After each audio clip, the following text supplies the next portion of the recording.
Kasi ngayon may sakit. Pero nagchat ako ganyan, ganito.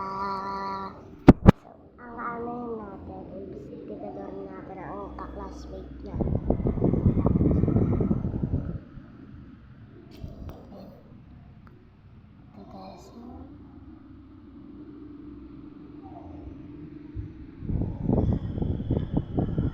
Hi baby ko, kumain ka na?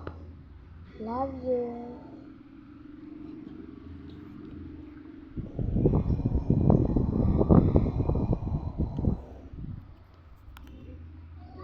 Pwede kitang makasalbat kasi paprang ko ng ate ko.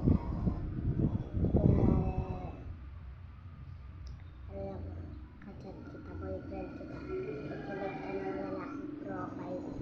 Tapos pangalan. Yun lang. Bye. Paprang ko ate ko. Masawa.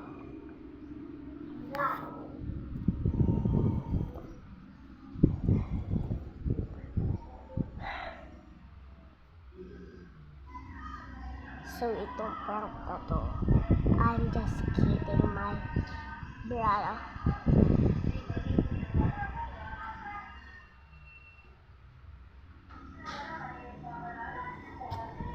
Say grade 5 na ako. Grade 5 na ang inang.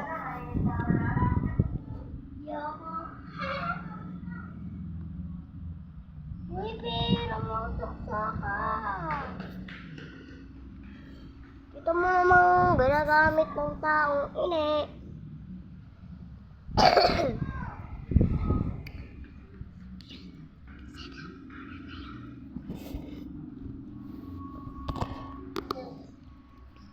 I know, I'm ugly.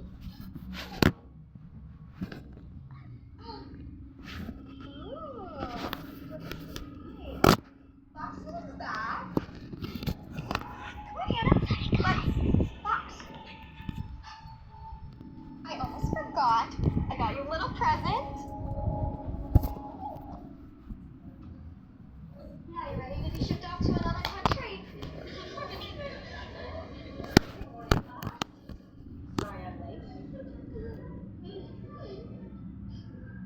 What's so funny?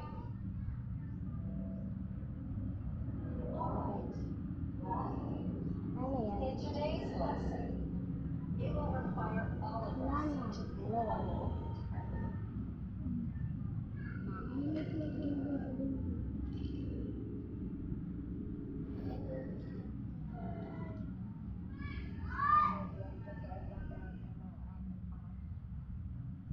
Ha?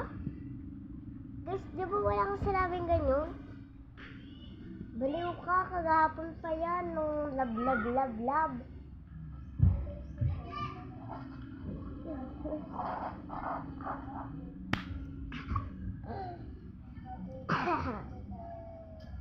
Paprank ko din siya kagahapon. So ngayon, iba yung paprank ko. Ano ulo ko? So, iba na ng paprank natin. Ang pinsan ko punta dito sa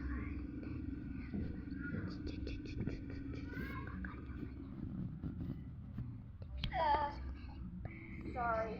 kasi makatalawa sila doon. I don't want people to do that. And why is that? She has a hard time thinking outside of the box. Alright, back to the lesson.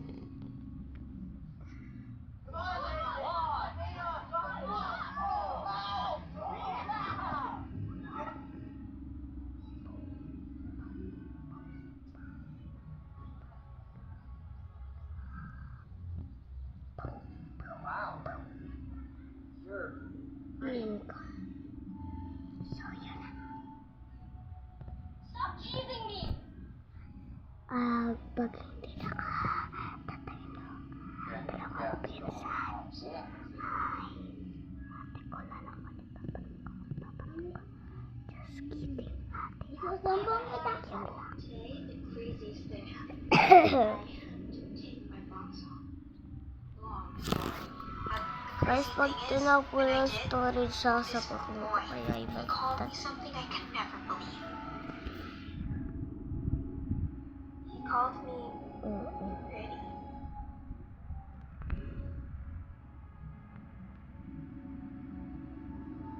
I'm sure he was just saying that to tease me, but I couldn't help but wonder. You know?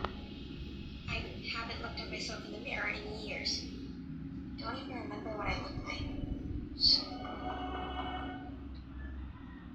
So,